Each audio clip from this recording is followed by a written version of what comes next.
ಹುಳಿ ಸೊಪ್ಪು ಅಥವಾ ಪುಳ್ಳಂಪುರಿಚಿ ಅಂತ ಈ ಗಿಡಕ್ಕೆ ಹೇಳ್ತಾರೆ. ಇದು ಕಾಮನ್ ಆಗಿ ಎಲ್ಲ ಕಡೆ ಸಿಗುವಂಥ ಗಿಡ.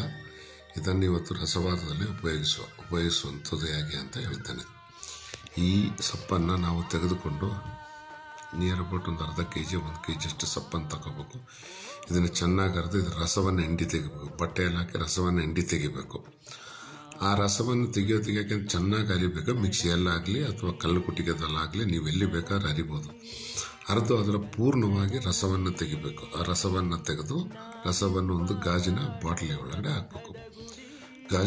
ಗಾಜಿನ ಬಾಟ್ಲಿ ಅಲ್ಲ, ಗಾಜಿನ ಜಾರ್ಸ್ ಅಂದರೆ ಗಾಜಿನ ಜಾರ್ ಒಳಗಡೆ ಹಾಕಿಡಬೇಕು.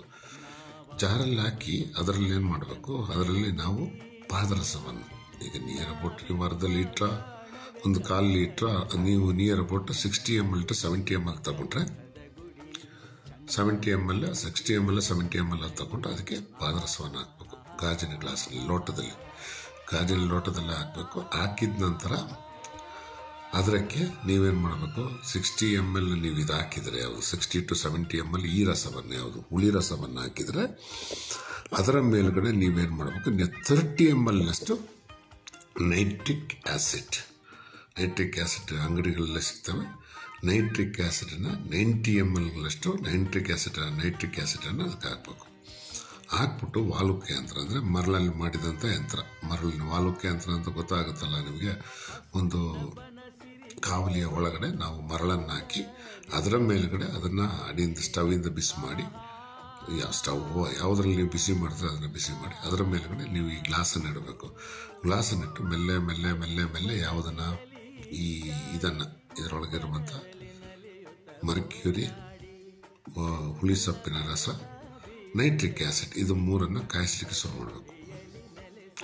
ಕಾಯಿಸ್ತಾ ಬಂದಂಗೆ ಏನಾಗುತ್ತೆ, ಮೆಲ್ಲೆ ಮೆಲ್ಲೆ ಕಾಯಿಸ್ತಾ ಬಂದಂಗೆ ತುಂಬ ಹೊತ್ತು ಕಾಯ್ತದೆ. ಅತಿ ಸ್ಲೋ ಆಗಿ ಕಾಯಿದ್ರೆ ತುಂಬ ಲೇಟ್ ಆಗುತ್ತೆ ಇದಾಗಲಿಕ್ಕೆ. ಹೀಗೆ ನೀವು ಕಾಯಿಸ್ತಾ ಈ ಪಾದರಸವನ್ನು ಮತ್ತು ಇವುಗಳನ್ನು ಕಾಯಿಸ್ತಾ ಬಂದಾಗ ನೈಟ್ರಿಕ್ ಆಸಿಡ್ ಮತ್ತು ಇದನ್ನು ಕಾಯಿಸ್ತಾ ಬಂದಾಗ ಅದು ಕಾದು ಈ ಪಾದರಸ ಏನಾಗುತ್ತೆ, ಇದ್ರ ಒಳಗಡೆ ಅತಿ ಕೆಳಭಾಗದಲ್ಲಿ ನಾವು ಮರ್ಕ್ಯೂರಿ ಆಗ್ಲಿಕ್ಕೆ ಶುರುವಾಗುತ್ತೆ. ಮರ್ಕ್ಯೂರಿ ಅಂದರೆ ಅದಲ್ಲ, ಮರ್ಕ್ಯೂರಿ ಅಲ್ಲ, ಪಾದರಸ ಭಸ್ಮವಾಗ್ಲಿಕ್ಕೆ ಶುರುವಾಗುತ್ತೆ. ಭಸ್ಮವಾಗಿ ಅಡಿಯಲ್ಲಿ ಕೂರ್ತದೆ. ಈ ಭಸ್ಮವು ಆಕ್ಟಿವೇಟೆಡ್ ಮರ್ಕ್ಯೂರಿಕಲ್ ಪೌಡರ್ ಅಂತ ಇರ್ತದೆ. ಅಂದರೆ ಅದಕ್ಕೆ ಅದೊಂದು ಆಕ್ಟಿವೇಟೆಡ್ ಅದು ಏನಾಗ್ತದೆ, ಈ ಪಾದರಸ ಏನಾಗ್ತದೆ ಅಂತ ನೈಟ್ರಿಕ್ ಪ್ರೂಫ್ ಆಗಿರ್ತದೆ. ಇದರ ಅಡಿಯಲ್ಲಿ ಬಂದಂಥ ಪಾದರಸ ನೈಟ್ರಿಕ್ ಪ್ರೂಫ್ ಆಗಿರ್ತದೆ. ಇದನ್ನು ಕಾಪರಲ್ಲಿ ಇಂಥ ವಸ್ತುಗಳಲ್ಲಿ ನಿಮಗೆ ಸೇರಿಸ್ಬೋದು. ಯಾಕೆ ಸೇರಿಸ್ಬೋದು, ಇದನ್ನು ಯಾಕೆ ನೀವು ಹೇಳ್ತಾರೆ, ಇದರಿಂದ ಏನು ಪ್ರಯೋಜನ? ನಾನು ಕಳೆದ ಸಾರಿ ಮಾಡಿದಂಥ 2 ಪ್ರಯೋಗಗಳ ಜೊತೆ ಇದು 3ನೇ ಪ್ರಯೋಗ. ಇದು 3ಅನ್ನು ಸೇರಿಸಿ ನಿಮಗೆ ಬೇಕಾದದ್ದು ನೀವು ಏನು ಬೇಕು ಅಂತ ಪ್ರಯತ್ನ ಪಡ್ತೀರಿ, ಅದನ್ನು ನಾನು ಹೇಳೋದಿಲ್ಲ. ನಿಮಗೇನು ಬೇಕು ಎಂಬುದನ್ನು ನೀವು ಈ 3 ಪ್ರಯೋಗಗಳು ಕಳೆದ ಬಾರಿ ಮಾಡಿದಂಥ 3, ಒಂದು ಕಾಪರ್, ಅದಕ್ಕಿಂತ ಹರಿದಾಳ ಮತ್ತು ಈ ನೈಟ್ರಿಕ್ ಆಸಿಡಲ್ಲಿ ಭಸ್ಮವನ್ನು ಮಾಡಿದ ರೀತಿ, ಯಾವುದನ್ನು ಪಾದರಸವನ್ನು ಭಸ್ಮ ಮಾಡಿದ ರೀತಿ, ಇದು 3ಅನ್ನು ತೆಗೆದುಕೊಂಡು ನಿಮಗೆ ಬೇಕಾದಂಥ ನೀವು ಏನು ಪ್ರಯತ್ನ ಪಡ್ತಾ ಇದ್ದೀರೋ ಅದನ್ನು ನೀವು ಮಾಡ್ಕೋಬೋದು. ಅಷ್ಟೇ ಹೇಳ್ಬಲ್ಲ, ಎಲ್ಲರೂ ಅದನ್ನು ಹೇಳ್ಕೊಡೋದಿಲ್ಲ. ಆದರೂ ಸಹ ಇಷ್ಟನ್ನು ನಾನು ಹೇಳ್ತೇನೆ, ಇದು 3ಅನ್ನು ನೀವು ಪ್ರಯತ್ನ ಪಟ್ಟರೆ ನಿಮಗೆ ಬೇಕಾದ ನೀವು ಯಾವುದನ್ನು ಕಷ್ಟಪಟ್ಟು ಮಾಡಬೇಕು ಅಂತ ನೀವು ಕೂತಿದ್ದೀರೋ ಅದನ್ನು ನಿಮಗೆ ಮಾಡಲಿಕ್ಕಾಗುತ್ತೆ. ಅದು ಮಾಡಿದ ಕೂಡಲೇ ಎಲ್ಲ ಮಾಡ್ಬೋದು. ಇದರಿಂದ ಬರೋದು ಭಸ್ಮ ಮಾತ್ರ. ಭಸ್ಮ ಅಂತಾರೆ ಬಿಳಿ ಬಣ್ಣದ ಭಸ್ಮ. ಬಿಳಿ ಬಣ್ಣದ್ದು ಬರೋದಿಲ್ಲ, ಸ್ವಲ್ಪ ಬಿಳಿಯಾಗಿರುತ್ತೆ, ಸ್ವಲ್ಪ ಕಲರಲ್ಲಿ ಚೇಂಜ್ ಆಗಿರುತ್ತೆ. ಈ ಭಸ್ಮವನ್ನು ತೆಗೆದು ನೀವು ಕಾಪರ್ ಅಂದರೆ ತಾಮ್ರದ ಮೇಲೆ ಪ್ರಯೋಗ ಮಾಡಿ. ತಾಮ್ರವನ್ನು ತೆಗೆದು ತಾಮ್ರಕ್ಕೆ ನೀವು ಹಾಕಿದರೆ ತಾಮ್ರದ ಜೊತೆ ಬಿಸಿ ಮಾಡಿದಾಗ ತಾಮ್ರವು ನೈಟ್ರಿಕ್ ಪ್ರೂಫ್ ಆಗುತ್ತೆ.